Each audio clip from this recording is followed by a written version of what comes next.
Saya ingat kemarin ada beberapa ayat dan hadis yang kita baca mengenai fadilahnya istighfar. Namun belum semuanya saya sampaikan keterangannya. Karenanya sekarang saya akan sampaikan kepadamu mengenai beberapa keterangan ayat yang kemarin kita sudah baca ayatnya tersebut ya. Mengenai fadilah istighfar. Di halaman 386 yang berbahasa Arab dan kitab halaman 428 yang berbahasa Indonesia atau 633 634 untuk yang cetakan yang terbaru. Berkata Imamul Haddad radhiyallahu taala anhu ardah wa nafa'ana bi'ulumihi fid dharain amin. Bismillahirrahmanirrahim. Wa qala alaihi salatu wassalam, dan bersabda baginda kita Nabi besar Muhammad sallallahu alaihi wasallam, man lazimal istighfar, siapa yang banyak atau siapa yang terus menerus memohon ampun pada Allah Subhanahu wa taala, siapa yang terus menerus membaca istighfar, ja'alallahu lahu min kulli hammin faraja wa min kulli dhikin makhraja wa razaqahu min haitsu la yahtasib. Siapa yang banyak istighfarnya, siapa yang menetapi istighfar, terus-terusan memohon ampun pada Allah Subhanahu wa taala, Allah akan jadikan setiap kesulitannya ada kemudahan dan setiap kesempitannya ada kelapangan, dan Allah akan beri dia rizki dari arah yang tidak dia sangka-sangka. Wa qala alaihi salatu wassalam, dan Nabi Muhammad sallallahu alaihi wasallam juga mengatakan, tuba liman wajada fi sahifatihi istighfaran katsira. Beruntung orang yang mendapati di dalam buku catatan amal perbuatannya ada banyak istighfar. Jadi di sini menceritakan, mengatakan bahwa orang tuh kalau banyak istighfarnya itu nanti setiap susahnya ada kemudahannya gitu. Enggak mungkin biarkan kesulitannya tidak disusul dengan kemudahan. Setiap susahnya pasti ada mudahnya. Sebab orang kalau banyak istighfarnya itu bisa diikutkan sebagai orang yang bertakwa. Kata Allah Subhanahu wa taala, orang yang bertakwa man yattaqillaha yaj'al lahu makhraja wa yarzuqhu min haitsu la yahtasib. Wa man yatawakkal 'ala Allahi fahuwa hasbuh. Innallaha balighu amrih qad ja'alallahu likulli syai'in qadra. Siapa yang bertakwa pada Allah Subhanahu wa taala, Allah akan berikan setiap kesulitannya ada kemudahan, setiap kesempitannya ada kelapangan, dan akan Allah beri rezeki dari arah yang tidak dia sangka-sangka. Karena gini, orang tuh kan kalau yang disayang sama Allah, orang yang takwa, itu pasti itu Allah tuh yang namanya hidup memang pasti dikasih kesusahan teman-teman, udah pasti. Tapi kan nggak semua orang abisnya susah itu ketemu gampang, ketemu mudah, nggak selalu. Karena ada kesusahan-kesusahan yang menjadi ujian, ada juga kesusahan-kesusahan yang emang Allah kasih sebagai sebuah bentuk hukuman. Makanya kalau kamu lihat, saya kok hidup susah terus ya, ketemu sini susah, habis itu saya ambil pilihan ini susah, habis itu susah lagi, habis itu susah lagi. Nah itu bisa jadi kesusahan kamu tuh bukan ujian, tapi sebuah hukuman. Kenapa hukuman? Karena kamu salah milih jalan. Kita nih kalau nyasar, saudara sekalian, kalau nyasar kita tandai dengan kok jadi gelap, kok jadi ruwet, kok jadi susah. Saat itu kamu tahu bahwa wah ini salah nih jalannya nih, kan begitu ya? Kamu kok jalan nih ngikutin map kadang-kadang tuh kan, kadang-kadang inian nih aplikasi nih bawa kita kemana-kemana, tahu-tahu lo jalannya sempit bener ini. Pokoknya kalau udah ketemu kamu jalannya menyempit, jalannya susah, jalannya nggak bisa lewatin, kamu tahu bahwa kamu sudah salah jalan. Nah kalau kayak begitu kan, mestinya kayak gimana? Nah kamu ambil jalan yang benar, balik kepada jalan yang benar. Kalau kamu ketemu jalan yang benar, mau awalnya susah, terus lama-lama kan ketemu yang, oh iya nih, udah lewat nih jalan susahnya, ada longgarnya gitu, ada mudahnya. Nah itu berarti yang kemarin-kemarin saat lagi susah, itu artinya kamu sedang berada dalam ujian berupa kesusahan. Kan begitu? Nah kalau ada orang habis susah, nempuh lagi jalan lebih susah lagi, ngambil lagi jalan lebih susah lagi, terus dia bilang, kok saya susah terus ini ya? Bisa jadi kamu itu, salah kamu adalah bahwa kamu tidak mengambil keputusan-keputusan yang baik, sehingga akhirnya salah-salah terus-terusan. Kau udah salah-salah terus-terusan, bisa jadi saat kesusahan kamu tidak sedang berada dalam ujian, melainkan kamu sedang berada dalam hukuman. Misalnya, ini kayak dari tadi, Ustaz ngomong apa sih? Nih saya kasih contoh. Saya kasih contoh teman-teman. Pacaran.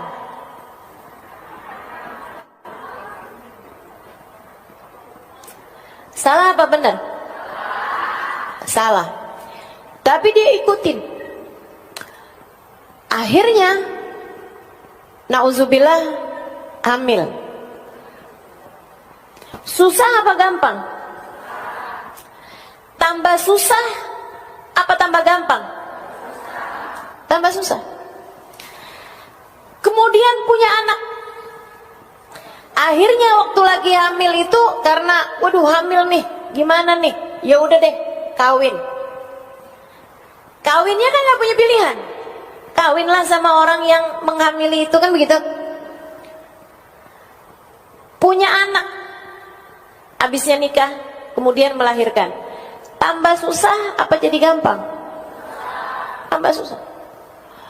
Ternyata anaknya begini begitu, ternyata akhirnya siang suaminya itu dengan perempuan lain, akhirnya kemudian berantakan kehidupannya, ininya juga rumah tangganya masih belum siap, ini itu segala macam. Akhirnya anak dititipin ke panti asuhan.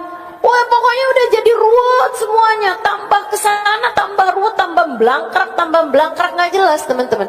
Kenapa gitu? Karena pilihannya sejak awal adalah pilihan yang salah.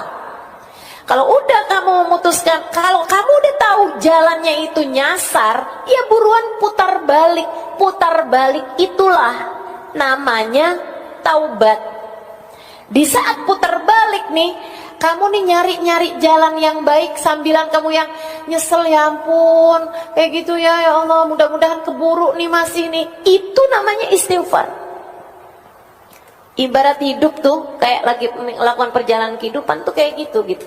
Makanya kenapa orang-orang yang kayak kita ini yang banyak bikin salahnya emang pantas banget untuk banyak minta ampunnya sama Allah Subhanahu wa taala.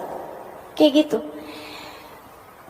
Suami memilih atau suami sedang terfitnah naksir sama perempuan lain. Itu susah apa gampang?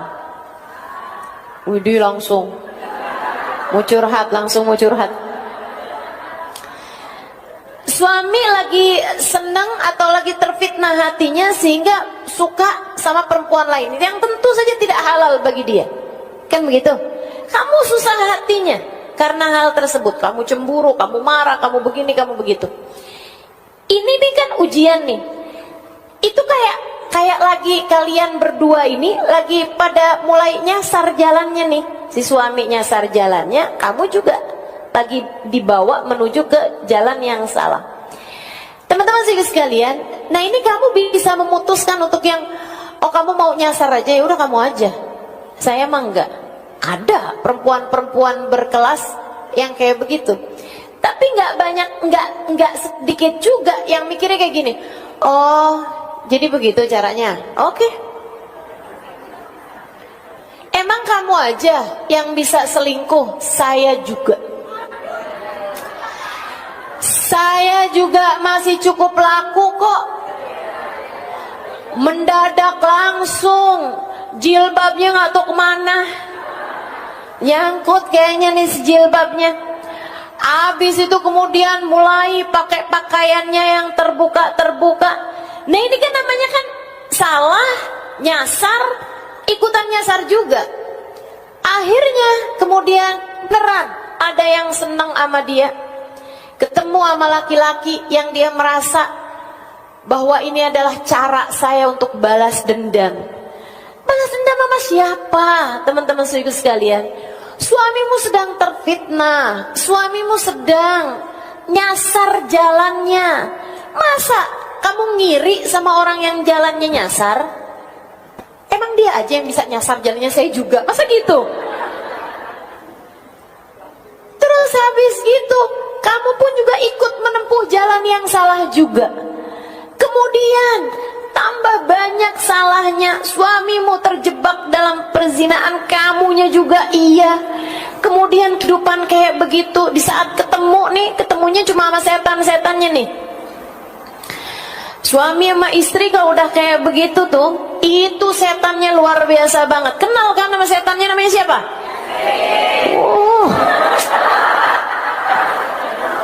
Luar biasa.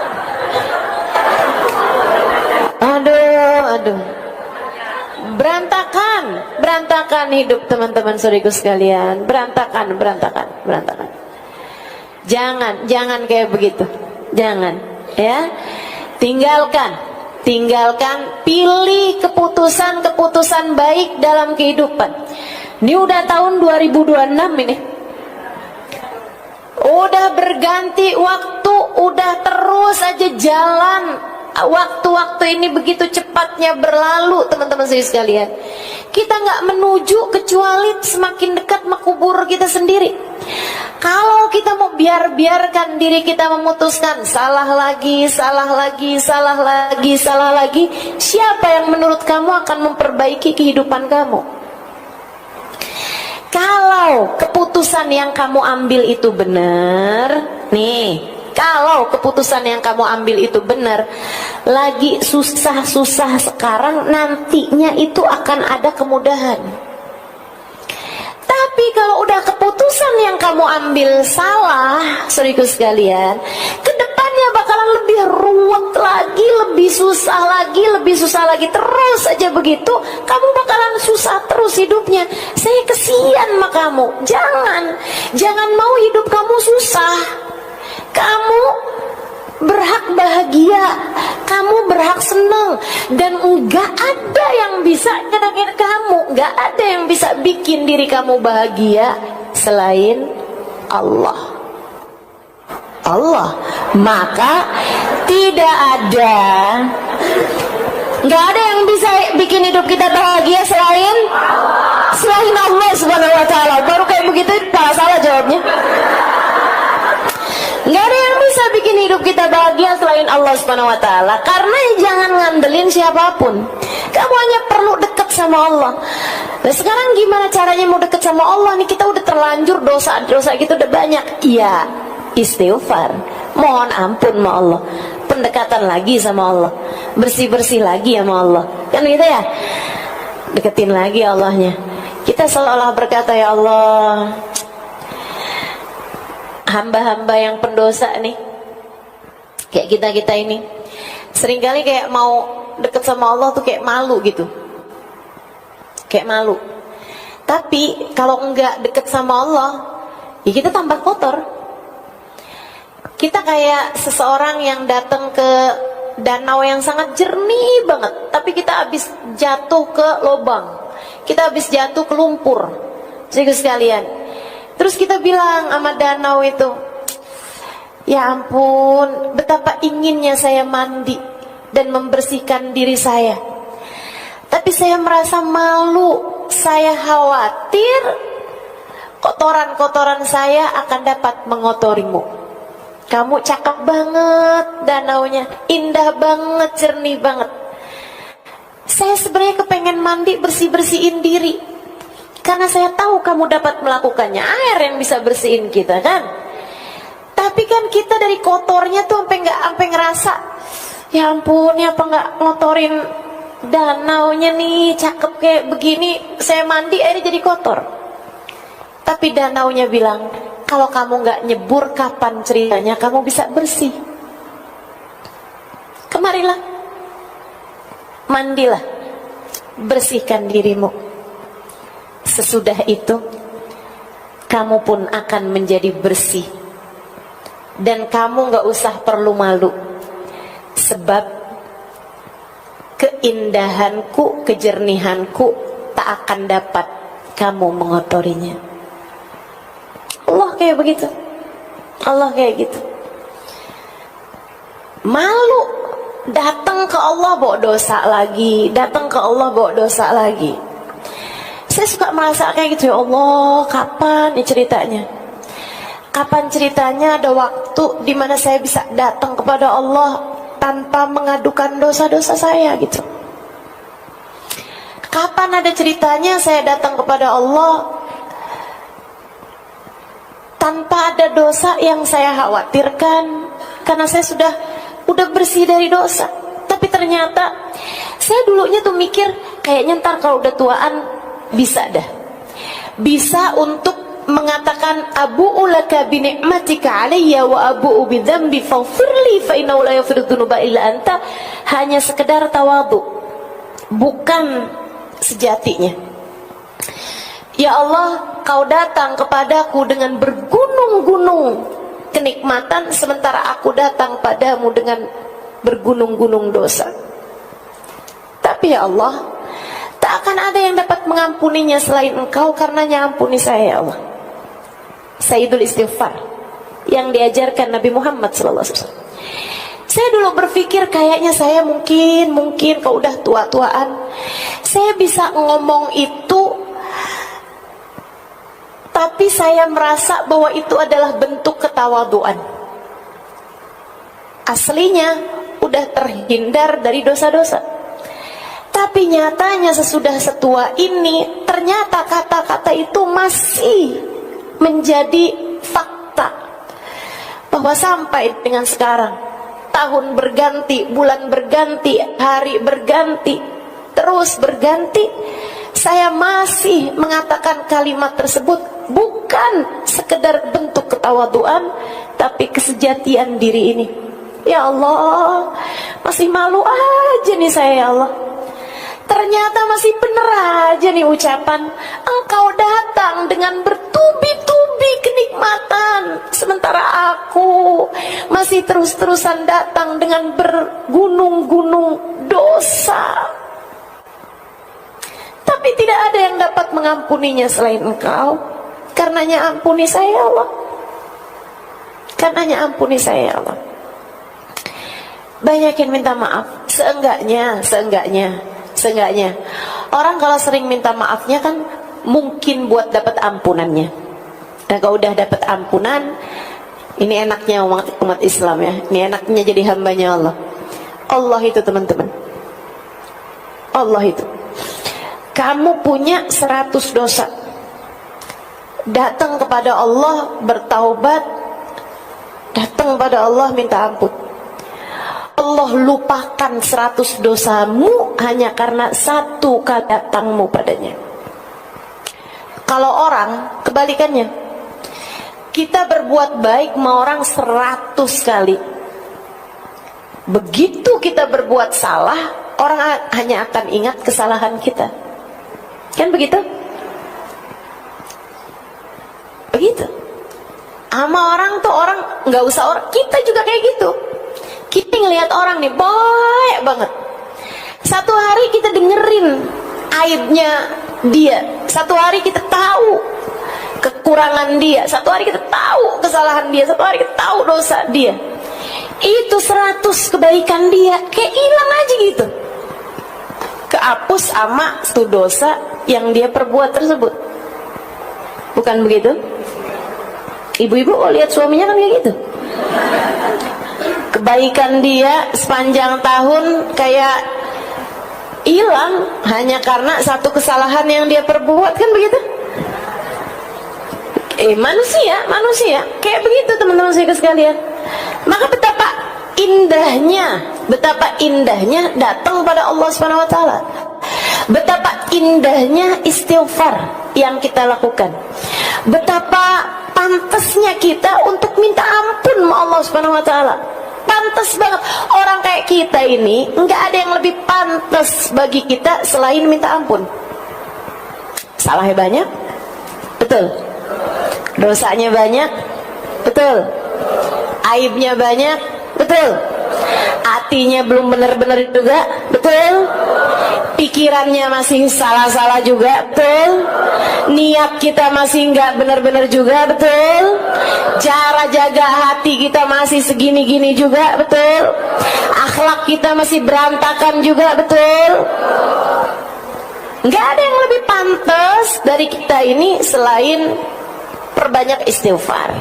Maka mudah-mudahan orang nih kalau udah istighfarnya banyak, katanya Nabi Muhammad, Allah akan jadikan setiap kesusahan dia Allah susuli dengan kemudahan. Setiap permasalahan dalam hidupnya Allah akan kasih jalan keluarnya. Dan Allah akan kasih rezeki dari arah yang tidak disangka-sangka. Maka tetaplah memilih kebaikan dan tetaplah meminta ampun atas kesalahan dan dosa-dosa yang telah dilakukan. Insya Allah. Dalam hadis yang lain Nabi Muhammad bilang, ini kan untuk urusan dunia nih, pokoknya semua kesusahannya bakal berjumpa kemudahan, semua permasalahannya akan berjumpa jalan keluar. Nah untuk akhirat, tuba liman wajada fi sahifatihi istighfaran katsira. Di akhirat nanti beruntung orang yang ketika buka buku kehidupannya, catatan amal perbuatannya, dia mendapati banyak istighfar di dalam catatan perbuatannya tersebut.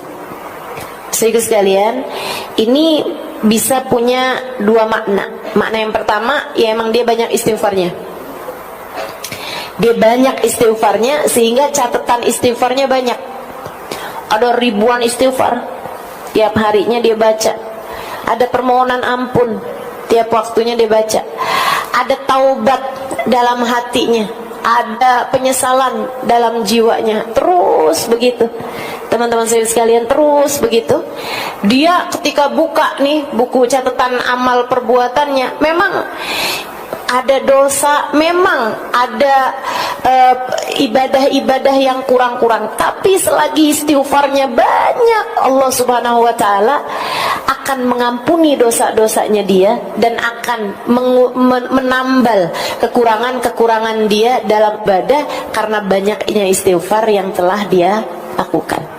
Oke, beruntung orang yang istighfarnya banyak.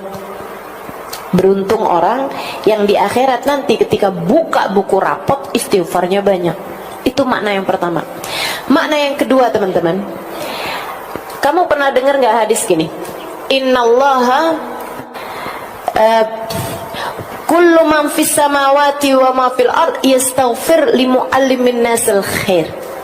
Sesungguhnya yang ada di langit dan yang ada di bumi dari makhluknya Allah Subhanahu wa taala memohonkan ampun untuk orang yang selalu mengajak orang lain berbuat kebaikan, untuk para pengajar-pengajar kebaikan, untuk para ustadz, para ustazah, para ulama yang selalu mengajak orang kepada kebaikan. Allah akan jadikan yang ada di alam semesta beristighfar baginya, hatta hitan fil bahr, sampai kepada ikan di lautan. Tapi Allah nggak sebut ikannya itu dengan bahasa samak. Ini salah satu dari hadis yang saya andalkan, teman-teman, yang saya harapkan.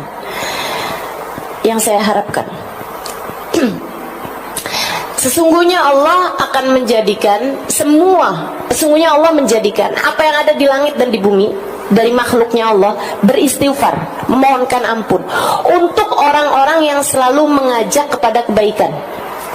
Teman-teman sekalian, hatal hitan fil bahr, katanya Nabi Muhammad, sampai ke ikan di lautan.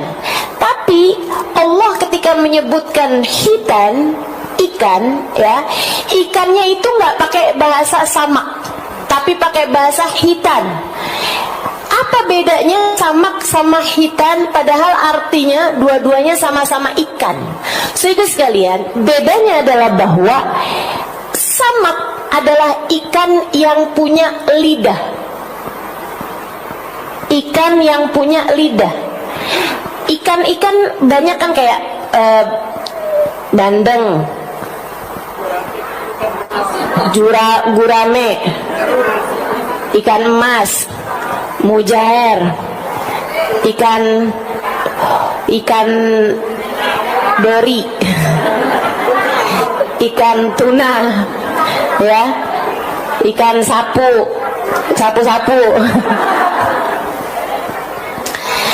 Itu ikan-ikan yang punya lidah.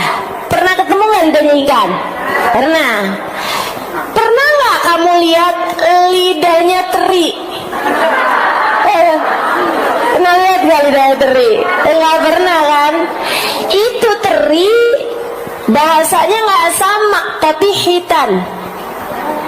Kamu pernah nggak lihat lidahnya cumi-cumi? Nggak tahu tuh lidahnya yang mana gitu kan? Kamu pernah nggak lihat lidahnya udang? Nggak tahu lidahnya yang mana tuh udang.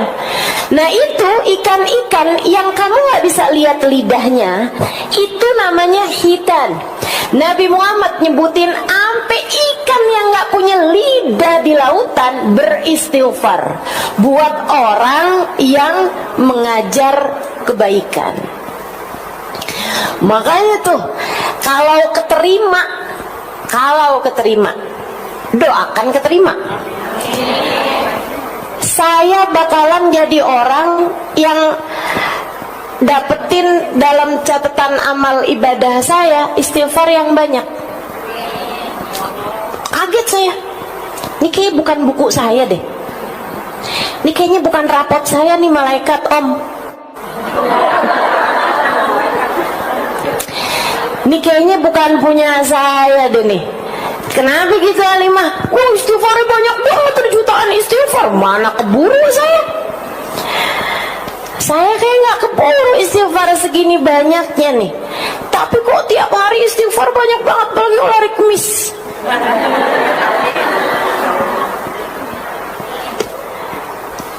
Kalau keterima. Amin. Allah menjadikan semua yang ada di langit dan di bumi beristighfar buat orang yang ngajakin kebaikan. Nah ibu-ibu jangan sampai nggak kebagian. Belajar buat ngajakin orang kepada kebaikan.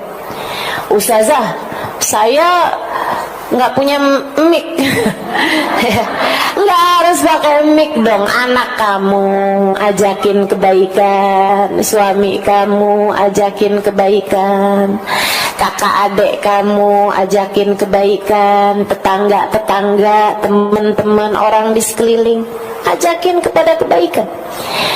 La an ahdaita rajulan ilal Islam ahabbu ilayya min humrin na'am.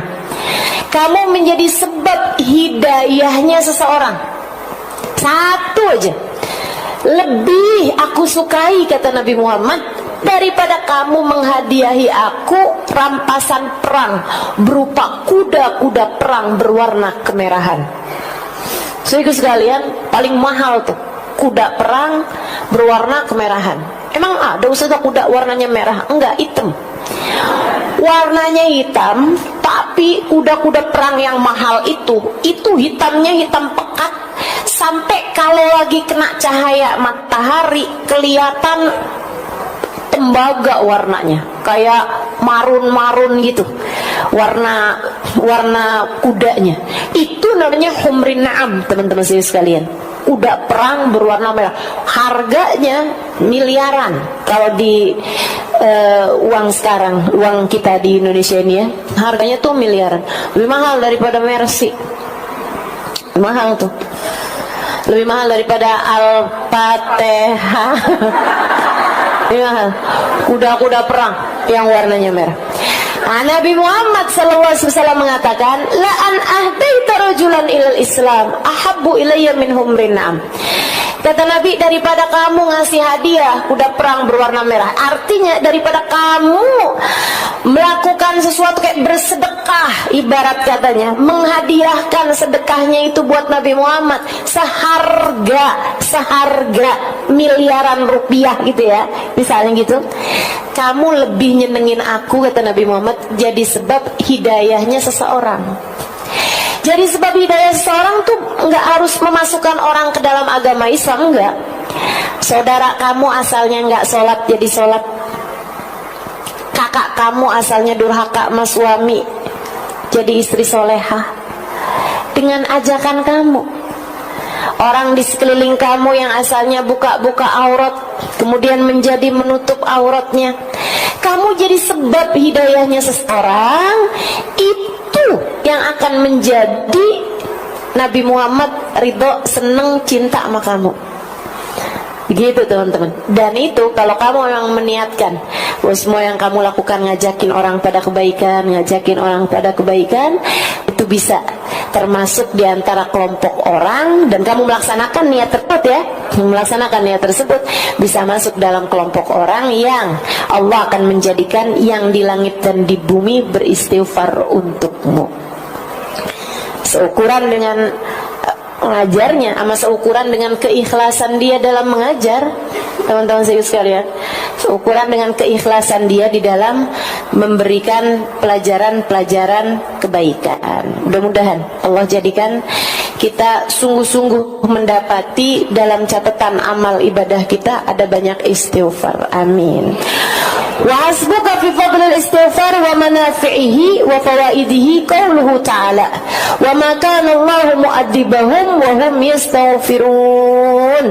Dan Allah Subhanahu wa taala tidak akan mengazab satu kaum selagi mereka beristighfar. Ayatnya itu diawali dengan wa ma kana Allahu liya'adzibahum wa anta fihim wa ma kana Allahu mu'adzibahum wa hum yastaghfirun. Kata Allah Subhanahu wa taala, wa ma kana Allahu mu'adzibahum wa anta fihim. Kami tidak akan mengadab satu kaum, Allah tidak akan menurunkan azab kepada satu kaum selagi engkau wahai Nabi Muhammad berada di antara mereka. Kami tidak akan mengadab suatu kaum selagi mereka selalu beristighfar. Waktu Nabi Muhammad meninggal dunia, ada banyak para sahabat menangisi ayat ini. Ada banyak para sahabat menangisi ayat ini.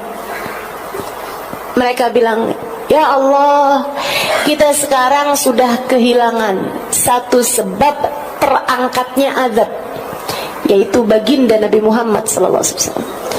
Kita harus menguatkan yang satu lagi, yaitu istighfar. Itu sebabnya wali-walinya Allah SWT, terutama di zaman-zaman akhir, mereka itu teman-teman saudaraku sekalian lebih memilih untuk diangkatnya azab dari umat dibandingkan dengan tampaknya karomah-karomah mereka. Mereka daripada kelihatan kekeramatannya, bisa ini bisa itu, mereka lebih memilih gak usah ya Allah, gak usah kau perlihatkan keramat kami kepada orang-orang, jadikanlah kemuliaan kami adalah terangkatnya azab kepada umat ini ya Allah. Sehingga sekalian yang saya muliakan, waktu Nabi Muhammad ada di atas muka bumi ini, muka bumi ini dari barat ke timurnya aman dari segala azab. Gak pernah ada ceritanya, gak pernah ada ceritanya turun azab semasa Nabi Muhammad ada di bumi.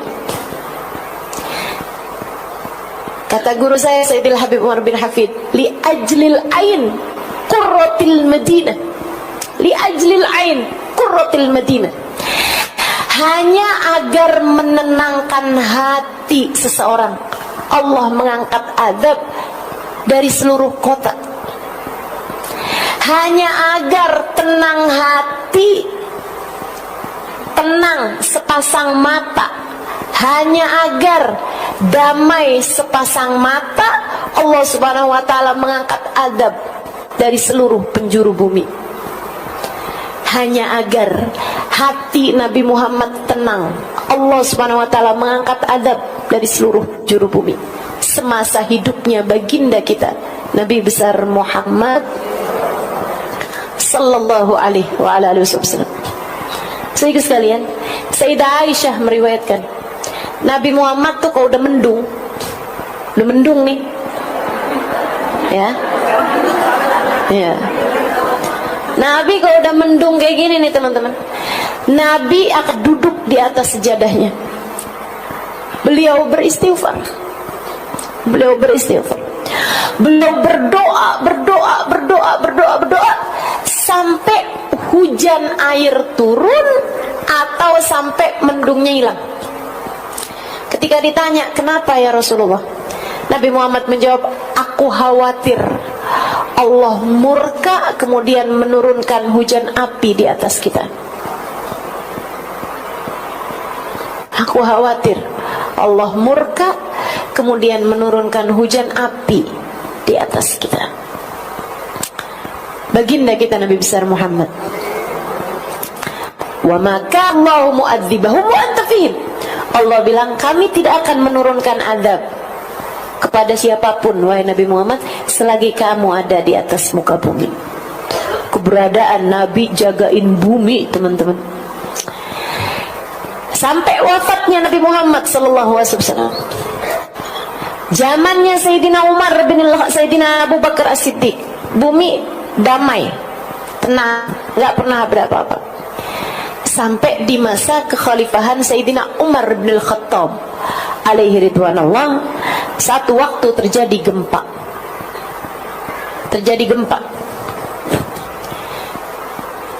Di kota Madinah. Sayyidina Umar keluar bawa pecut. Kemudian dia hentakkan, dia pukulkan pecut tersebut,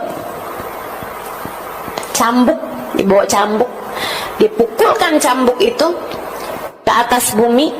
Kemudian beliau bilang, ala a'dil fawqaka ya ardallah, ala a'dil fawqaka ya ardallah, bukankah aku telah adil di atasmu ini wahai buminya Allah? Bukankah saya telah adil di atasmu ini wahai bumi Allah? Langsung tenang, gempanya berhenti dan tidak pernah terjadi gempa lagi semasa hidupnya Sayyidina Umar bin Al-Khattab alaihi ridwanullah. Hamba-hamba tercinta di sisi Allah Subhanahu wa taala mengangkat bala dari umat. Saudara sekalian, termasuk juga kamu kalau dicinta sama Allah, kamu bisa mengangkat bala sekurangnya dari diri kamu, atau bahkan sekurangnya dari orang-orang di sekeliling kamu. Makanya kalau ada orang-orang di sekeliling kamu masih belum benar, masih kena bala, masih ada hal-hal yang maksudnya masih ada kayak bencana apa segala macam di dalam kehidupan kamu, itu cara Allah juga memperingatkan bahwa kamu belum segitunya tercinta di sisinya. Sedikit sekalian, saya pernah ceritakan sama kamu orang perempuan, saya nggak tahu teman-teman masih ingat apa nggak ingat. Enaknya cerita sama ibu-ibu kan kayak gitu. Dulu nggak tahu, habis itu diceritain terus lupa. Jadi kapan aja boleh cerita. Dulu ada seorang perempuan, ada seorang laki-laki, ya. Dia tuh penasaran siapa sih jodoh dia gitu. Kok kayaknya udah sampai umur udah hampir 50-an tahun nggak nikah-nikah, ada aja halangannya sampai nggak nikah-nikah. Kok soleh, laki-laki soleh, bahkan ya kayak waliullah lah gitu ya. Seorang ulama, beliau datang mengajar kemana-mana, tapi nggak ada jodohnya gitu. Kayak ada aja halangannya, nggak ketemu jodohnya. Akhirnya satu hari dia doa kayak gini nih, ya Allah, kalau emang saya ini enggak takdir nikah di dunia, ya Allah, saya mau kau kasih tahu saya jodoh saya di surga. Gitu. Aneh doanya ya.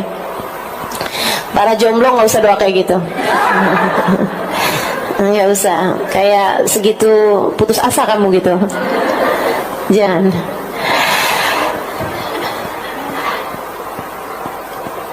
Malam-malam hari dia mimpi diberitahu ini adalah istri kamu di surga gitu.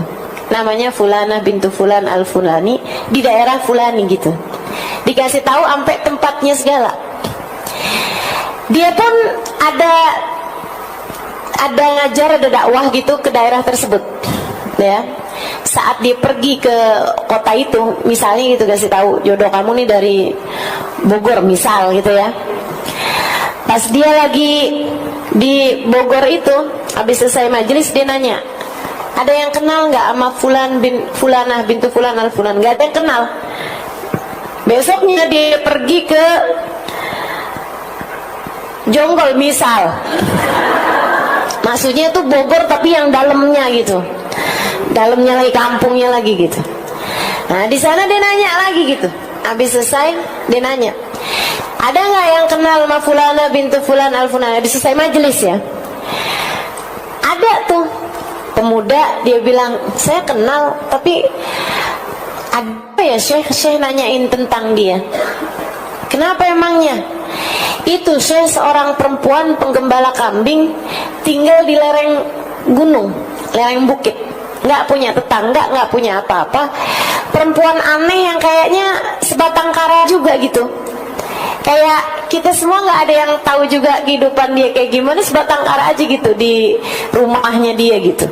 Jarang-jarang komunikasi, kayak kholwat aja gitu sendirian di rumahnya. Oh, di mana rumahnya? Kasih tahu rumahnya. Besoknya siang-siang gitu ya, pergilah ke sana. Pergi ke sana kelihatan tuh atas satu lereng gunung ada satu rumah itu aja. Mau masuk ke dalam rumah, dia heran sama sebuah pemandangan. Apa itu? Ada serigala sama kambing lagi elus-elusan, lagi sayang-sayangan. Pikiran kamu jangan kotor. Sayang-sayangan kayak ibu sama anaknya gitu. Kayak ibu sama anaknya gitu kan. Kan suka lihat tuh anak kambing, kucing lagi dielus-elus sama emaknya kan gitu tuh. Nah ya, kayak gitu loh. Tapi ini serigala sama kambing, aneh banget kan dia ngeliat pemandangan itu. Akhirnya dia ketok pintu. Assalamualaikum ya Fulanah bintu Fulan al-Fulani. Sebutin namanya. Gak ada jawaban. Assalamualaikum ya Fulanah bintu Fulan al-Fulani. Gak ada jawaban juga. 3 kali. Assalamualaikum warahmatullahi wabarakatuh ya Fulanah bintu Fulan al-Fulani. Dalam nyaut suara perempuan. Waalaikumsalam warahmatullahi wabarakatuh ya Fulan bin Fulan al-Fulani. Tahu juga dia. Yang datang siapa dia tahu. Warahmin inda babi, dan pergilah dari pintuku, bukan di sini tempat kita bertemu. Cie. Lain urusannya nih. Jadi si perempuan yang didatangi udah tahu kalau yang datang adalah calon suaminya, tapi di surga. Makanya dia bilang bukan di sini tempat kita bertemu. Kita dijodohinnya nggak di dunia nih, kita dijodohinnya ntar di akhirat. Pergilah dari pintuku ini. Terus ada jomblo jadi pada mikir nih. Saya doa juga ya. Tunjukkan saya Allah siapa jodoh saya Allah. Habis itu ketemu kamu adalah jodohku. Ada. Tar yang datang mimpinya bukan petunjuk dari Allah, tapi malah pesan-pesan yang kirimkan sama setan. Nah itu jangan sampai juga kejadian kayak gitu. Laki-laki tersebut menjawab, marhaba, baiklah, saya akan pergi dari pintumu. Memang bukan di sini tempat kita bertemu, tapi saya cuma mau nanya satu hal sama kamu. Udah terlanjur ke sini, saya harus dapat ilmu nih. Jadi seenggaknya datang untuk menuntut ilmu. Dia bilang, kalau boleh saya tahu, saya dapetin ada serigala saling sayang sama kambing. Kambingnya nggak kabur sama tuh serigala, serigalanya nggak nerekam tuh kambing. Kalau boleh saya tahu, apa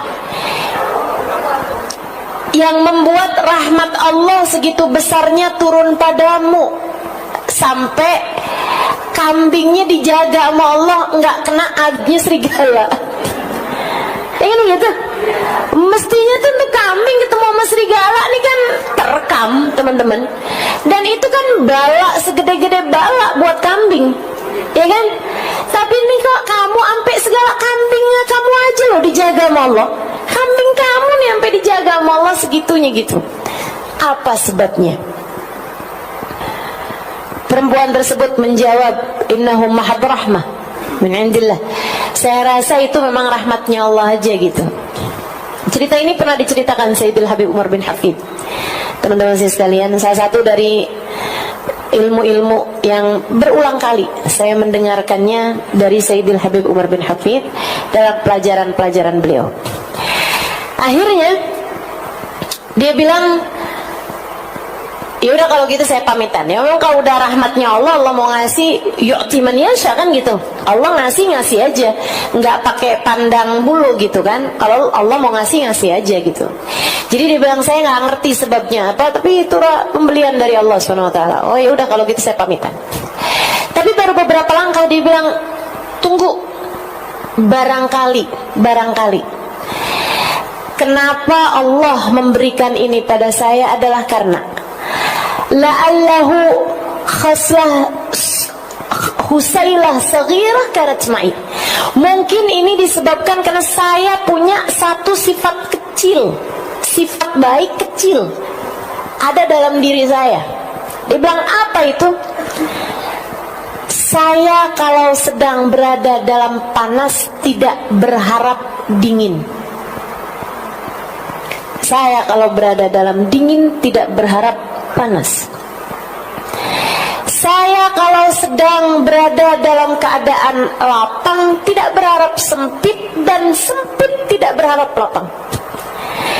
Saya kalau lagi nggak punya duit nggak berharap punya duit, kalau punya duit nggak berharap nggak punya duit.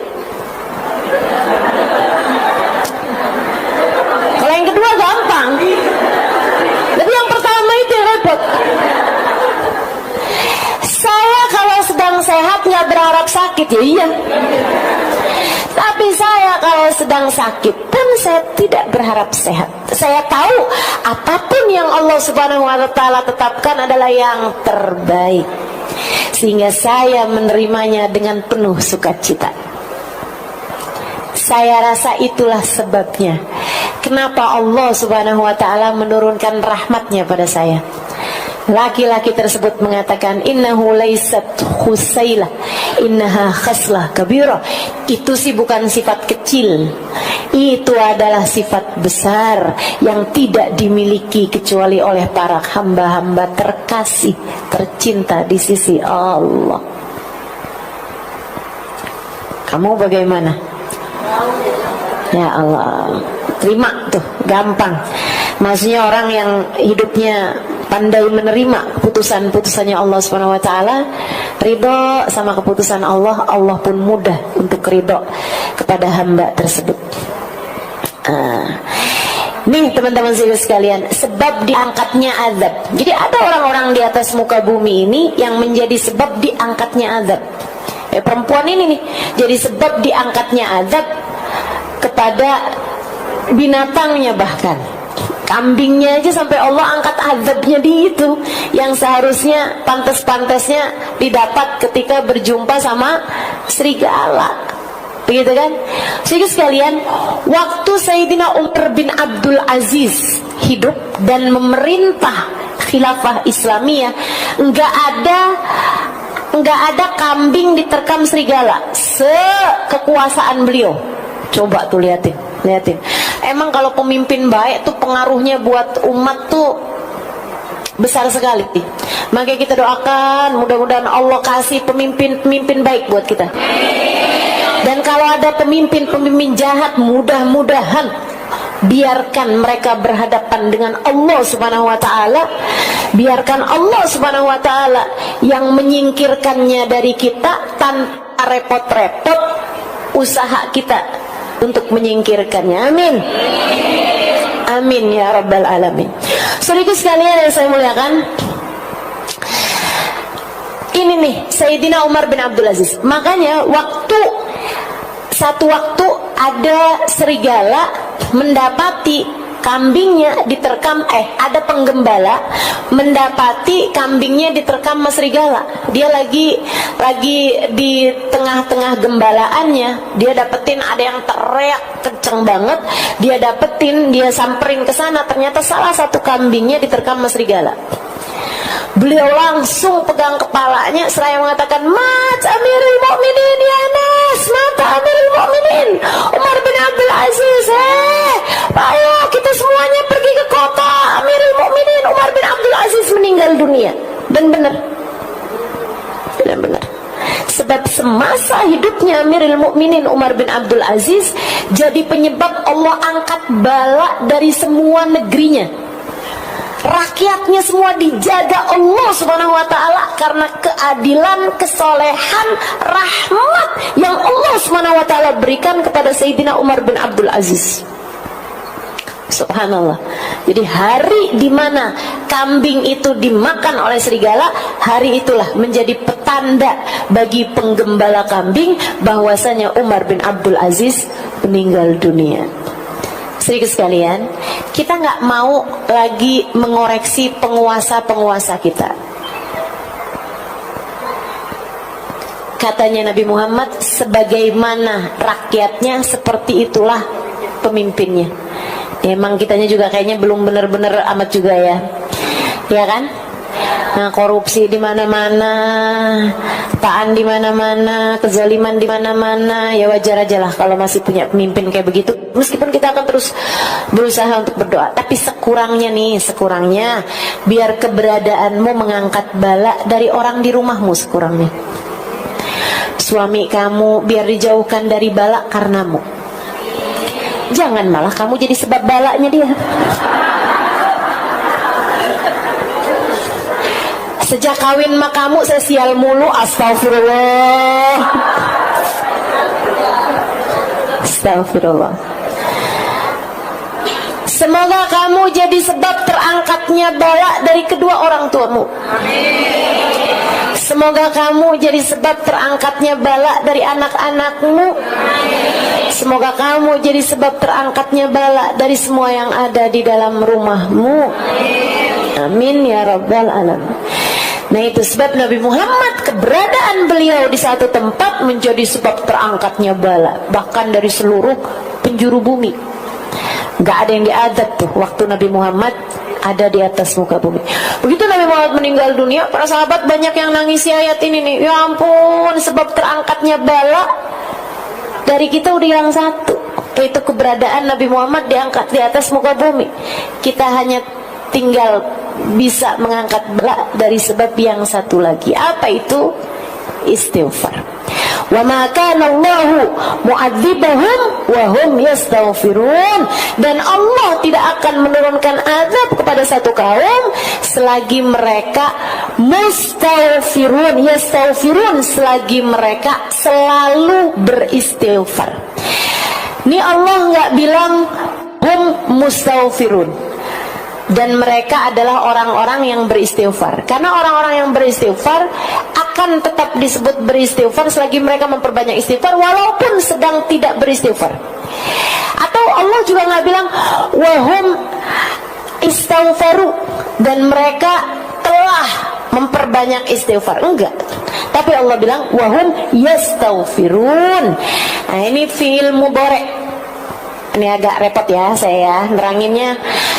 Tapi nggak apa-apa, tetap harus saya terangin biar siapa tahu di sini ada yang belajar nahwu, belajar sorof, belajar fadilatul ma'ani, gitu ya. Fadilahnya makna-makna itu fi'il mudhari' teman-teman punya faidah lil istimrar. Punya faidah lil istimrar, punya arti senantiasa. Makanya Allah ketika menceritakan bahwa Allah bersolawat kepada Nabi Muhammad nggak pakai fi'il madhi. Allah nggak bilang Allah sungguhnya Allah dan segenap malaikatnya telah bersolawat, nggak gitu. Tapi pakainya innallaha wa malaikatahu yusalluna 'alan nabi. Yusallun pakai fi'il mudhari', punya faidah sedang, senantiasa dan selalu. Ya, punya faedahnya salah satunya adalah dengan senantiasa, punya arti senantiasa. Artinya Allah tidak akan menurunkan adab kepada satu kaum selagi mereka selalu senantiasa beristighfar. Istighfar yang banyak. Biar Allah angkat adab. Angkat adab dari dirimu. Karena dosa-dosa ini pantas bikin kita diadab sama Allah. Mudah-mudahan Allah angkat adab dari kita ini teman-teman. Biar Allah angkat azab dari rumah tanggamu. Biar jadi rumah tangga yang terjaga. Nah, itu mesti banyak istighfarnya, Apalagi kita nih di bulan ini ya, bulan Rajab emang bulannya istighfar teman-teman. Ini alhamdulillah walaupun tanpa rencana, tapi memang Allah SWT jadikan kita bahas urusan istighfar pada bulannya istighfar. Itu kayak Allah lagi mau bilang gitu, kurang apa nih? Kurang apa? Kalau enggak istighfarnya kamu perbanyak juga, mau nungguin apa lagi? Diajarin buat memperbanyak istighfar pada bulannya istighfar. Mudah-mudahan Allah anugerahkan pada kita kemampuan untuk mengamalkannya, hidayah dan taufik untuk dapat mengamalkannya insyaallah. Amin ya rabbal. Wa qala ta'ala mukhbiran an nabihi Nuh alaihi salam. Dan juga fadilahnya istighfar banyak banget nih. Ucapannya Nabi Nuh alaihi salam dalam surat Nuh dari ayat 10 sampai dengan ayat 12 di sini ya. Faqultu astaghfiru rabbakum innahu kana ghaffara yursilis samaa'a 'alaikum midrara yumditkum bi amwali wa banina wa yaj'al lakum jannatin wa yaj'al lakum anhara. Dan aku berkata kepada umatku, istaghfiru rabbakum, beristighfarlah kalian wahai umatku kepada Allah. Mohon ampunlah kalian semuanya kepada Allah. Innahu kana ghaffara, sesungguhnya Allah adalah zat yang maha memberikan ampunan. Kamu harus beristighfar kepada Allah. Kenapa? Biar kamu diampunin. Itu sebab utamanya. Kamu punya banyak dosa, kamu perlu banyak ampunan, makanya beristighfarlah pada Allah Subhanahu wa taala. Mohon ampun sama Allah Subhanahu wa taala. Innahu kana ghaffara, Allah Maha Pengampun. Teman-teman saudara sekali, Habib Umar pernah dalam salah satu majelisnya membahas hal ini nih. Saya gak lama mikirin ini dan jadi sebab ketakutan sekaligus harapan. Salah satu dari hal-hal ini teman-teman, ucapan-ucapannya ulama, ucapan-ucapannya orang-orang soleh, itu jadi kayak obat buat kita. Ada seorang sahabat saya bilang, dia bilang subhanallah, memang ucapan orang soleh, ucapan ulama itu jadi kayak obat buat kita. Kita nih kadang-kadang kayak ibu-ibu nih, kayak nerima ilmu, asal jangan pakai penolakan ya. Asal kayak hati kamu tuh jangan ada keraguan-raguan terhadap apa yang saya ajarkan, gitu kan? Jangan sampai ada di hati kamu, sudah Halimah nih ngomong saya ngomongnya doang. Emang ustadzanya sekarang udah kayak gimana sih?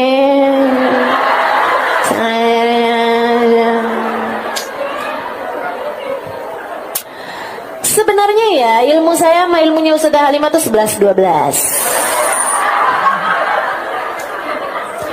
Saya disuruh baca kitab gundul gitu kayak bisa lah. Ya, kayak bedanya cuman kayak dia bisa lebih mudah meyakinkan orang aja sih sebenarnya. Jangan ada perasaan-perasaan kayak begitu sama orang yang mengajarkan kepadamu kebaikan. Jangan punya perasaan kayak yang diulang-ulang mulu, ceritanya itu mulu. Ini ya Ustazah Halimah cerita yang ini nih kayak udah ke 579 lah. Hati-hati, jangan ya. Tapi selagi kamu mendengarkannya dengan rasa menerima ilmu tersebut, kayak yang iya ya ampun, mudah-mudahan ya gitu ya. Walaupun kamu ngerasa kayak yang ketika datang hari-hari itu, duh saya ini udah banyak ngaji tapi kok kayak gini-gini mulu ya, kayak kamu ngerasa nggak ada manfaatnya gitu, kayak kamu ngerasa ilmu yang sudah didapat selama ini tuh kayak nggak banyak mengubah kamu gitu. Kok saya kayak gini-gini terus ya, padahal saya ngaji loh, padahal saya dengerin kajian loh, padahal saya hadir di majelis loh. Teman-teman saudara sekalian, kamu nggak tahu aja itu tuh yang kamu dengarkan asal kamu dengerin, kamu simak, kamu berniat untuk mengamalkan. Ucapan-ucapan itu tuh mengendap dalam pikiran, mengendap di memori kamu. Ada tuh yang nanti akan keluar di saat kamu memerlukannya. Kayak pas lagi ngadepin suami kamu kesel banget, kamu kayak kepengen ngomong macem-macem, pengen marah, kepengen ini, kepengen itu, langsung keluar tuh ucapan saya tuh. Suami yang pegang kunci surga, yang benar mas suaminya, jangan sampai kunci surga kamu dia telan. Betul, pasti itu. Di saat kamu lagi kepengen beli apa-apaan tapi duit kamu nggak ada gitu kan, di saat ambisi banget gitu, pasti terngiang tuh ucapan saya. Sesedikit apapun uangmu cukup untuk membiayai hidupmu. Sebanyak apapun uangmu gak bakal cukup membiayai. Kalau kepengen hidupnya tenang, damai, jangan banyak. Iya kan? Yakin tuh saya, pas kamu lagi scroll Shopee, tanggal ganjil kayak hari ini, ya Allah. Obat, teman-teman saudara sekalian, ucapan ulama obat. Maksudnya ucapan yang tentu, saya mungkin bukan ulama amat ya, ubaru.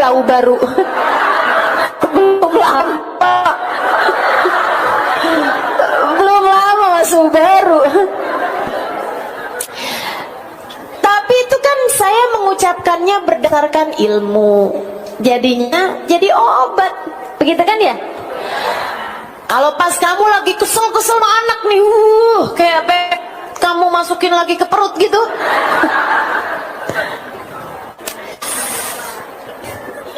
Rasanya kayak udah marah banget, kesel banget gitu. Tiba-tiba terlintas tuh ucapan, anakmu bukan milikmu, anakmu miliknya Allah. Kalau kamu berbuat jahat sama dia, yang punya bakalan marah sama kamu, kan gitu?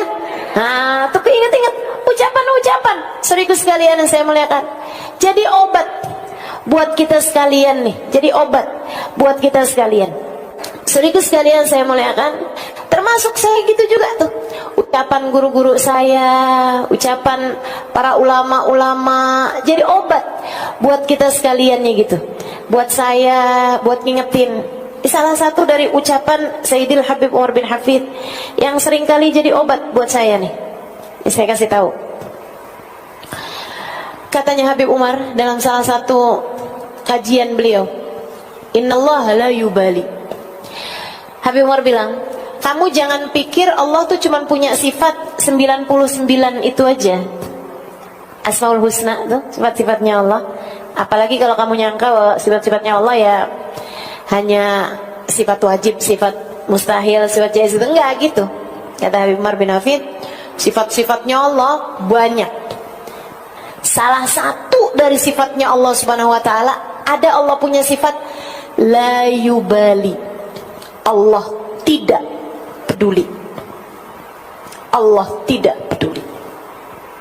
Salah satu sifatnya Allah adalah la yubali, Allah tidak peduli.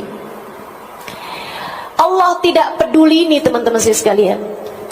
Allah nggak peduli kamu anaknya siapa. Allah nggak peduli kamu muridnya siapa. Allah nggak peduli kamu ibunya siapa. Bahkan Allah kalau lagi benar-benar marah, kadang-kadang nggak peduli kamu umatnya siapa. Allah cabut hidayah tersebut hingga kamu tidak lagi jadi umatnya Nabi Muhammad sallallahu alaihi wasallam. Allah nggak peduli. Allah nggak peduli.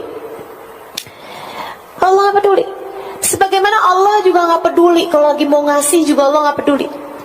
Allah nggak peduli seberapa besarnya dosa-dosa kamu.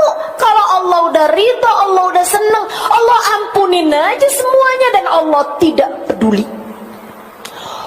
Mau orang nih dosanya segede-gede Gunung Uhud sekalipun, mau kayak hampir bumi ini dia penuhi dengan dosa, bukan hanya dosa kecil tapi dosa besar sekalipun, andai ada orang ngebunuh begitu banyak orang sekalipun, kalau Allah ridho sama dia, kalau Allah mau sama dia, kalau Allah kemudian mengampuni dosa dia, Allah ampuni aja dan Allah nggak peduli. Hajjaj bin Yusuf, teman-teman saya sekalian, membunuh lebih daripada 70.000 wali. Nggak main-main. Di zamannya Sayyidina Hasan al-Basri, di zaman habisnya Nabi Muhammad SAW, arogan, pemimpin arogan, zolim, dia bisa membunuh hanya karena satu lembar bulunya yang jatuh. Kayak nggak ada sebab apa-apa dia mau bunuh-bunuh aja gitu. Hajjaj bin Yusuf. Seribu sekalian saya muliakan. Tapi kita nggak bisa menghukumi Hajjaj bin Yusuf sebagai ahli neraka atau bakalan kayak apa di dalam nerakanya, kita nggak pernah tahu. Kenapa gitu? Seorang ulama menceritakan, dia bilang Hajjaj bin Yusuf di akhir hidupnya dia bilang kayak begini, ya Allah, semua orang menyangka engkau tidak akan mengampuniku karena besarnya dosa-dosaku, tapi mereka lupa tentang seberapa besar ampunanmu kepada hamba-hambamu. Ya Allah, dan aku tidak pernah lupa itu. Dan aku tidak pernah lupa itu. Aku tetap, ya Allah,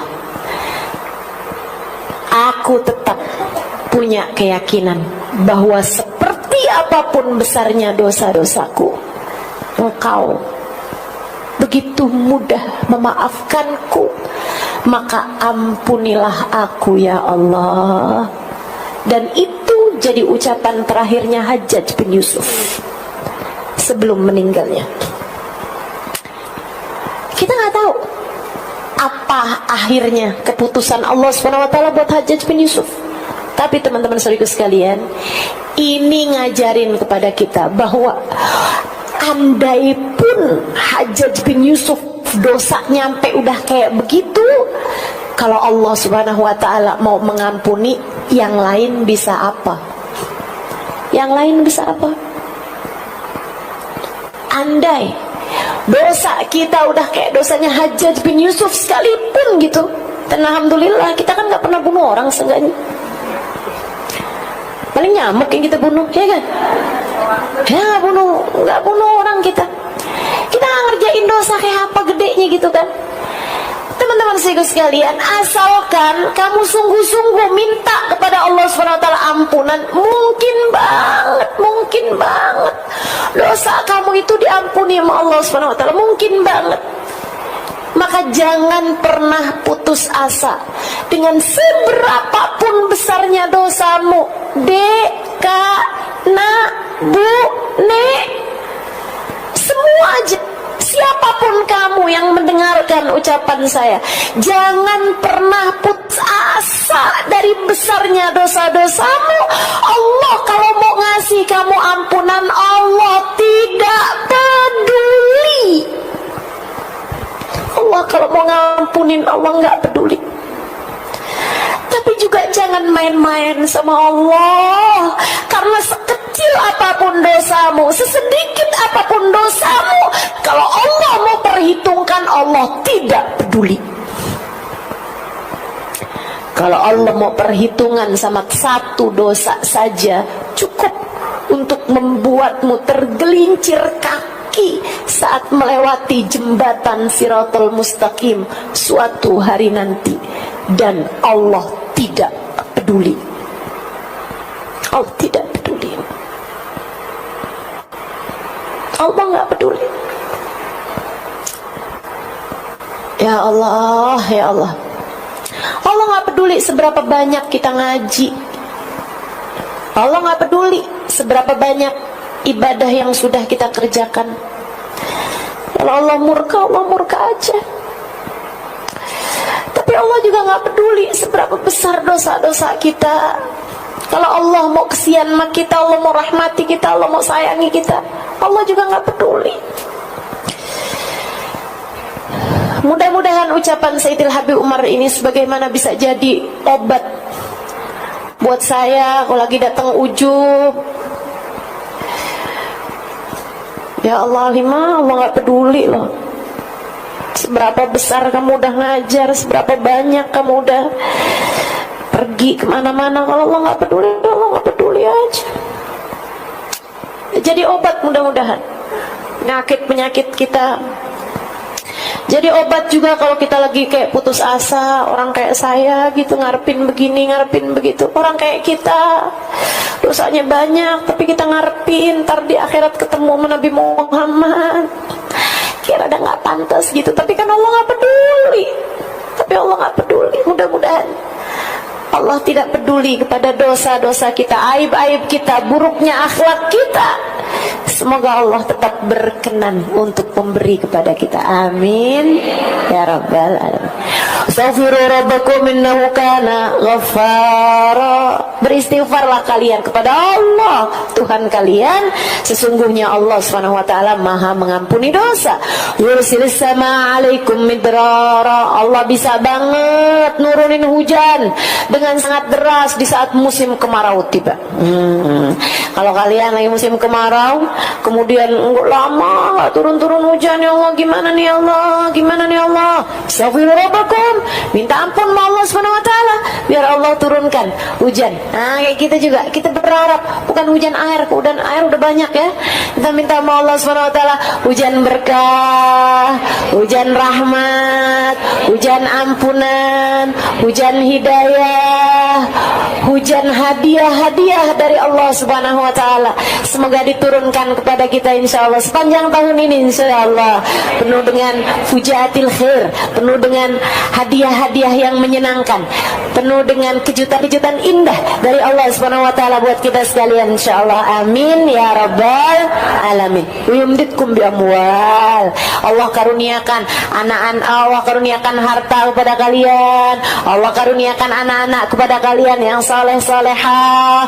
Wa jalakum jannat. Allah berikan kepada kalian jannatin, kebun-kebun, semuanya pada tumbuh buah-buahannya, tumbuh bunga-bungaannya yang indah. Waj'alakum anhara. Allah alirkan sungai-sungai yang indah untuk kalian semuanya. Artinya kedamaian, keindahan bisa dengan mudah Allah SWT berikan kepada kita selagi kita senantiasa memohon ampunan kepadanya. Insya Allah. Terus sering-sering minta ampun sama Allah Subhanahu wa taala. Sering-sering minta ampun sama Allah Subhanahu wa taala.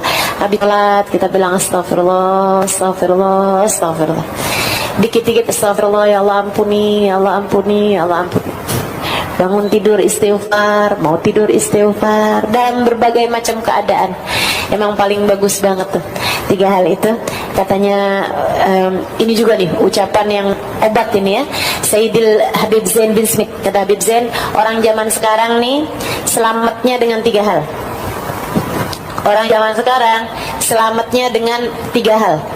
Apa tuh Bib? Sedekah fi sirri wal i'lan.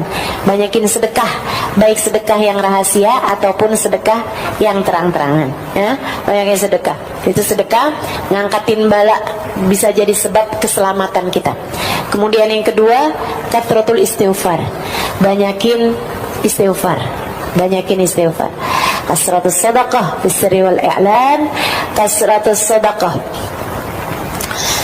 fi sirri wal i'lan. Kemudian lagi yang keduanya tadi kathratul istighfar, banyakin istighfar. Dan yang ketiganya kathratus salah ala Nabiil Mukhtar, berbanyak membaca salawat pada baginda Nabi besar Muhammad sallallahu alaihi wasallam. 3 hal tersebut kalau kamu perhatikan jalan hidup kamu nih, 3 hal ini insyaallah banyak kemungkinan selamatnya hidup kita di atas muka bumi ini. Mudah-mudahan bisa diamalkan, amin ya rabbal alamin. Wassallallahu ala sayyidina Muhammadin wa ala wasallam. Alhamdulillahirabbil alamin. Bulan Sya'ban. Nah, ini ya, kita di bulan Rajab banyak istighfar. Pokoknya terus aja tuh kerjain tuh yang habis subuh sama habis maghrib. Kemudian lagi yang hari-hari kita juga perbanyak minta ampun sama Allah. Di majelis-majelis belakangan ini juga saya sering membahasnya masalah perbanyak istighfar dan taubat pada Allah Subhanahu wa taala. Minta ampun sama Allah SWT. Lagi kumpul-kumpul banyak orang, banyakin minta ampun sama Allah. Kamu juga habis selesai sholat malam, minta ampun sama Allah buat kamu, buat orang-orang di rumah kamu, buat keluarga kamu, buat sahabat-sahabat, buat semua umat Islam. Doain biar semuanya pada diangkat semua sama Allah SWT, diampuni dosa-dosanya insyaallah, amin ya rabbal alamin. Dan nanti masuk bulan Sya'ban, teman-teman sekalian. Bulan Sya'ban itu katanya Sayyidil Habib Zain bin Smith, Habib Zain mengibaratkannya sama pengantin ya. Kata Habib Zain, ini kayak ibarat pengantin tuh bulan Rajab, bulan bersih-bersih, bulan mandi, bulan cakep-cakepin diri deh, bulan bersih-bersihin kotoran-kotoran, daki-daki ini semua nih, keringat-keringat ya. Nah, kalau kita mau jadi pengantin tuh kan ada namanya di spa, di sauna, di tangas, di lulur, di ratus, di apaan aja tuh kan, buat katanya biar keringat-keringatnya, daki-dakinya pada keluar, begitu kan ya, buat bersih-bersihin badan, dimandiin, pakai bunga berapa macam rupa, kayak sabun berapa macam inian gitu kan, wangi-wangiin, dibersih-bersihin kan begitu. Nah, kalau masuk bulan Sya'ban, syahrut tahalli. Jadi bulan Rajab syahrut takhalli, bulan bersih-bersih, bulan ngosong-ngosongin dari dosa-dosa, bulan nyapu-nyapu, bulan nyapu-nyapu, ngangkatin sampah-sampah. Itu pada bulan Rajab. Teman-teman sekalian, sebulan, mudah-mudahan jadi bulan yang cukup untuk Allah Subhanahu wa taala melihat kesungguh-sungguhan kita dalam mohon ampun pada Allah Subhanahu wa taala. Kemudian masuk bulan Sya'ban, syahrut tahalli, bulan berhias. Bulan Rajab bulan berhias, bulan Sya'ban bulan berhias. Ibarat pengantin, kamu udah mulai tuh pilih-pilih bajunya yang mau dipakai, gitu kan? Mulai hias-hias, mau nyari muak, kan gitu ya? Nyari sendalnya, nyari sepatunya, nyari ininya, nyari hiasan-hiasan rumahnya. Kita berhias-hias nih, mulai nih ngecat temboknya, rumah kita mulai ngecat-ngecat, bagus-bagusin kamar, mulai berhias-hias. Kita di bulan Sya'ban. Nanti bulan suci Ramadan, bulan mulai naik ke pelaminan. Bulan kamu bersanding dengan Allah Subhanahu wa taala. Karenanya yang enggak bersih-bersih di bulan Rajab kayak orang jadi pengantin tapi baru habis jatuh ke lumpur. Jangankan pasanganmu, ama satpam aja kamu udah diusir dari gedungnya. Siapa nih? Lumpur semua di badannya, terus mau naik ke pelaminan, ya nggak bisa, teman-teman sekalian, nggak keterima. Makanya kalau kamu ngerasain kenapa ya ini bulan Ramadan loh ini, tapi kok saya malah ngerjain dosa, tapi kok saya susah mau ibadahnya, kayak berat banget nih saya ngerjain ibadah di bulan suci Ramadan. Itu teman-teman, karena kamu nggak cukup persiapannya. Rejepnya nggak benar. Makanya guru saya Kiai Haji Maimun Zubair, beliau bilang, liatin orang kalau bagus rejepnya bakalan bagus Ramadannya. Orang kalau bagus Ramadannya bakalan bagus 11 bulan sesudahnya. Makanya kamu kalau kepengen benerin nih sepanjang tahun nih bakalan bener mulai nih dari bulan Rejab ini nih. Kamu benerin diri di bulan Rejab, ntar bener bulan Ramadannya. Kalau bulan Ramadannya bener, Ramadan ila Ramadan kafarah lima bainahuma. Bulan Ramadan ke bulan Ramadan berikutnya ngapusin dosa di antara tengah-tengahnya. Ngejagain 11 bulan sesudahnya dengan bagusnya Ramadan kita. Teman-teman sekalian, yuk kita belajaran nih, insyaallah mudah-mudahan.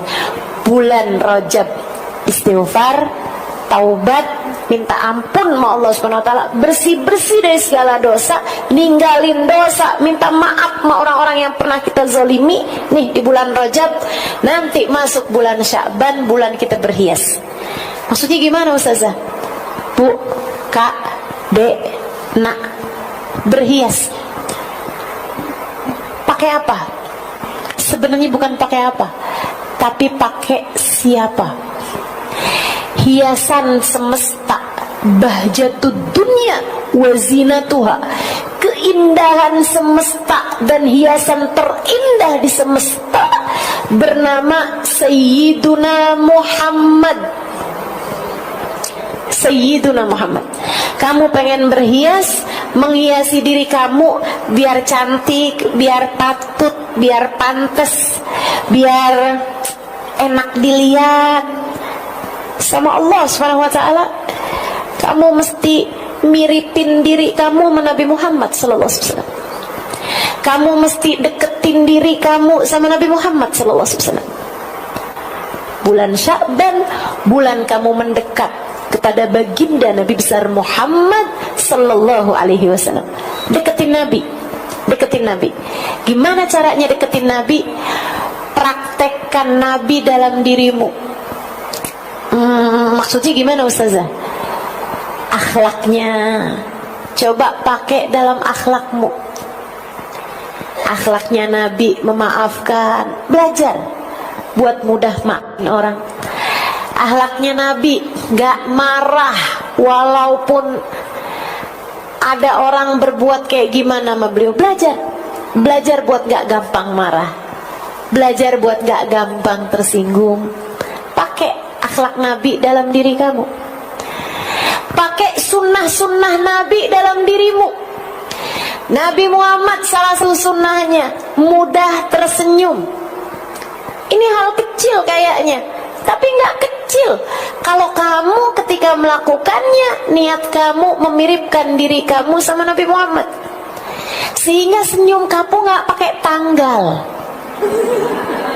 Sama suami senyumnya nggak pakai tanggal, nggak pakai abis ngelihat angka di transferan kamu baru bisa senyum, nggak pakai gitu. Karena senyum kamu nggak terkait sama yang itu, senyum kamu terkait sama baginda Nabi besar Muhammad sallallahu alaihi wasallam yang telah mensunahkan tersenyum kepada kita sekalian. Kata para sahabat, faqad ra'ayna ma ra'ayna ahadan. Saya udah perhatiin semua orang, saya nggak pernah lihat ada orang senyumnya lebih banyak dan lebih indah daripada baginda Nabi besar Muhammad sallallahu alaihi wasallam. Nggak ketemu orang senyumnya lebih manis daripada Nabi Muhammad. Nggak ketemu orang senyumnya lebih sering, lebih banyak daripada baginda Nabi Muhammad sallallahu alaihi wasallam. Teman-teman saya sekalian, kita mungkin nggak bisa nyontoh manisnya senyumnya Nabi. Emang mukanya emang udah manis kan Nabi? Kita ini kan emang udah segini-gininya gitu kan. Tapi sekurangnya kita bisa nyontoh seringnya senyumnya Nabi, banyaknya senyumnya Nabi Muhammad. Belajar buat sering senyum. Bulan Sya'ban, ya sebelum itu juga kita udah latihan duluan ya kan begitu ya. Nah nih kita menyambut bulan Sya'ban dengan belajar sedikit demi sedikit sunnah Nabi kita praktekkan. Senyum sama anak-anak kita, senyum sama suami kita, senyum sama saudara-saudari kita. Saudara sekalian, Nabi Muhammad bilang, apabila dua orang bertemu salaman, turun 70 rahmat kepada dua orang tersebut. Ketemu ucap salam, salaman gitu ya. Syaratnya laki-laki sama laki-laki, perempuan sama perempuan, gitu kan? Jangan kamu salah-salahkan inian saya ini ya, kajian saya.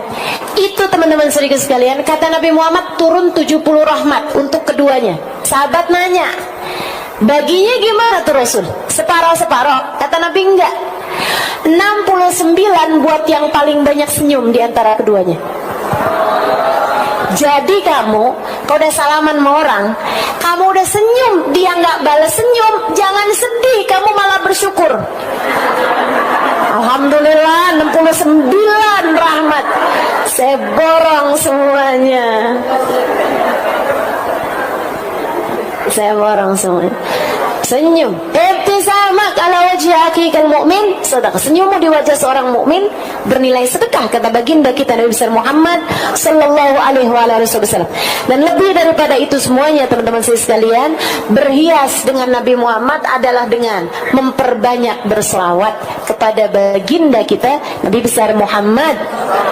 Makanya bulan Sya'ban para ulama menyebutnya sebagai Syahrus Salah ala Nabil Mukhtar, yaitu bulannya kita bersolawat kepada Nabi Muhammad sallallahu alaihi wasallam, biar juga ngepasin ucapannya Nabi Muhammad, wa Sya'ban syahri, Sya'ban adalah bulanku, dan ngepasin juga fakta bahwasanya firman Allah Subhanahu wa taala yang berbunyi, a'udzubillahi minasyaitonirrajim, bismillahirrahmanirrahim, innallaha wa malaikatahu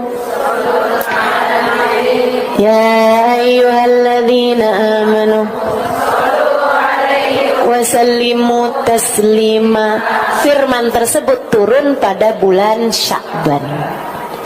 Maka bulan Sya'ban, bulannya kita mendekat kepada Nabi Muhammad dengan kita melaksanakan sunnah-sunnahnya Nabi, dengan kita belajar mempraktekkan akhlaknya Nabi dalam kehidupan, dan juga dengan kita memperbanyak bersolawat kepada Nabi besar Muhammad sallallahu alaihi wasallam. Lebih lagi kita mengajak orang kepada kebaikan, sebab kan caranya bikin Nabi Muhammad senang adalah dengan kita mengajak orang kepada kebaikan. La an ahdaita rajulan ilal Islam ahabbu ilayya min humrin na'am. Kamu menjadi sebab hidayah seseorang, satu orang aja lebih aku sukai, kata Nabi Muhammad, daripada kamu menghadiahi aku kuda-kuda perang berwarna merah, harta rampasan berupa kuda perang berwarna merah. Nah ini mudah-mudahan kita dapat mengamalkannya insyaallah, sehingga masuk bulan suci Ramadan kita udah pantas bersanding, sehingga ketika masuk bulan suci Ramadan, saat kita puasa Allah memandang kita dengan cinta. Saat kita buka puasa Allah mengabulkan doa-doa kita. Saat kita terawih Allah menerima semua amal ibadah kita. Saat kita baca Al-Quran Allah memandang kita dengan pandangan kasih sayang. Indah Ramadan untuk orang-orang yang masuk Ramadan dalam keadaan penuh kesiapan, yaitu dengan bersihin diri di bulan Rajab, berhias diri pada bulan Sya'ban. Rabbana zalamna anfusana wa illam taghfir lana wa tarhamna lanakunanna minal khasirin. Rabbana atina fid dunya hasanah wa fil akhirati hasanah wa qina adzabannar. Subhana rabbika rabbil izzati amma yasifun wa salamun alal mursalin walhamdulillahi rabbil. Membebaskan diri penyakit hati. Nah, ini tema kita hari ini. Membebaskan diri dari penyakit hati. Bu, karena yang berpenyakit ini bukan cuman badan. Kita disebut manusia karena punya badan dan juga punya hati. Dan yang bisa kena sakit bukan cuman badan kita, Bu. Badan kalau sakit ujungnya cuman mati. Dan mati itu nggak pakai sakit, semua orang juga emang pasti. Orang hidup belum tentu sempat sekolah. Orang hidup belum tentu sempat nikah. Orang hidup belum tentu habis nikah dapat anak. Orang hidup muda belum tentu sampai tua. Tapi yang pasti semua orang hidup pasti merasakan mati. Badan tuh seapa-apanya sakit. Kalau sakit badan ujungnya cuman mati. Dan mati itu keharusan, keniscayaan sebagai seorang manusia. Masalahnya kalau sampai yang sakit bukan badan tapi hati. Bu, Dek, Nak, mau sebut ibu-ibu doang soalnya banyak adik-adiknya nih ntar ngiri. Jadi sekarang nih kayaknya mesti nyebut semua generasi nih. Bu, Dek, Nak, Nek. Ada nenek-nenek juga ya.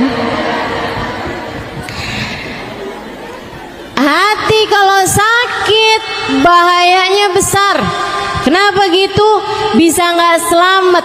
Sebab Allah Subhanahu wa taala mengatakan dalam Al-Qur'an, ala lisani sayyidina Ibrahim al-Khalil, sesuai dengan lisannya Nabi Allah Khalil, ketika Allah menceritakan tentang doanya Nabi Ibrahim alaihi salam, Rabbi la tukhzini yawma yub'atsun yawma la yanfa' mal wala banun illa man atallaha biqalbin salim. Kata Allah, ya Allah, jangan hinakan saya di hari Engkau membangkitkan hamba-hambamu. Jangan buat saya kecewa di akhirat nanti, ya Allah. Yauma la yanfa' mal. Akhirat, hari orang gak selamat bawa harta. Wala banun, hari orang gak selamat bawa anak.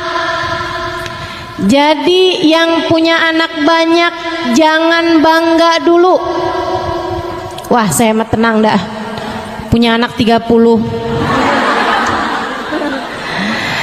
Jangan bangga dulu, sebab keselamatanmu tidak tergantung dari itu. Yauma la yanfa' mal wala banun. Lantas yang selamat orang yang datang bawa apa? Illa man atallah biqalbin salim. Yang selamat adalah orang yang datang pada Allah dengan bawa hati. Hati yang selamat, hati yang bagus, hati yang pantas, hati yang bercahaya.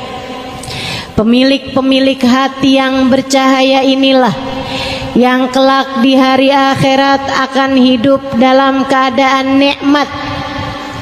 Kalau kamu kepengen hidupmu senang, kelak di hari akhirat nanti, akan kalau kamu pengen hidup kamu dari sejak di dunia dikaruniai kehidupan yang baik, kehidupan yang bahagia, kehidupan yang terarah, kehidupan yang solehah, pastikan kamu punya modalnya hati yang selamat. Selamat dari apa? Selamat dari kotoran-kotorannya. Selamat dari penyakit-penyakitnya. Selamat dari kegelapan-kegelapannya. Apa kotorannya hati? Kotorannya hati adalah dosa. Kata Nabi Muhammad alaihi salatu wassalam, "Idza adnaba al-abd nakat fi qalbihi nuqtah sauda.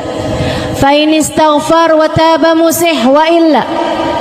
Kata Nabi Muhammad, seseorang apabila mengerjakan dosa, maka tertorehlah di lantai hatinya, di ruang hatinya satu titik hitam.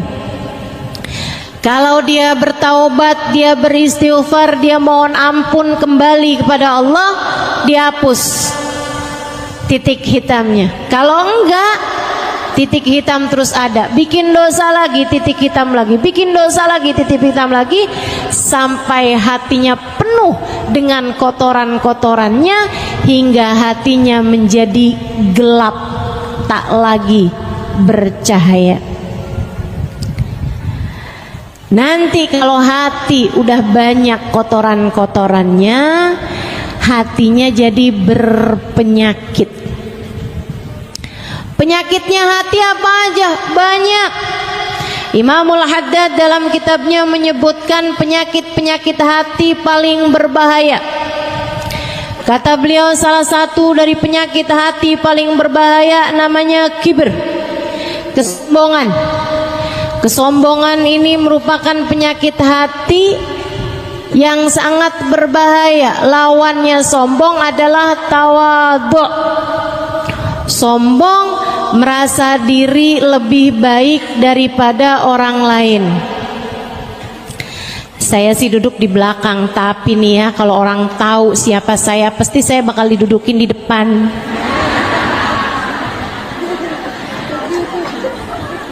Sebelahan mau ustazah, kalau perlu dipangku mau ustazah.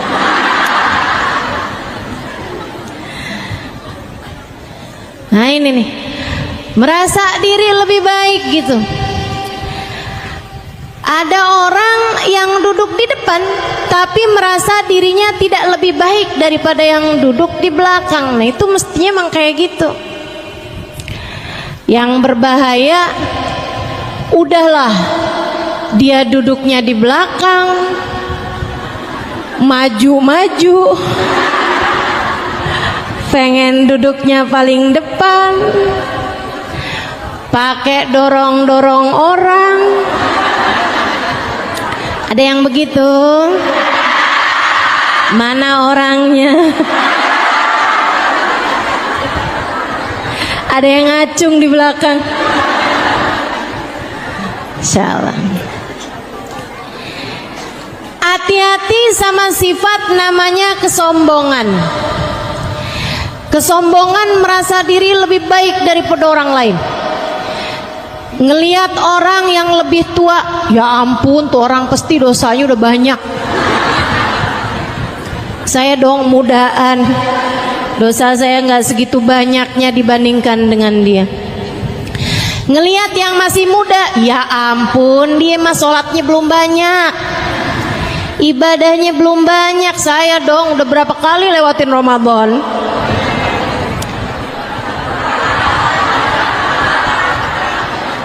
Ngerasa diri lebih baik daripada yang muda-muda. Apalagi kalau ditambah saya haji bukan cuman sekali, halo. Jadi panggilannya udah bukan hajjah lagi tapi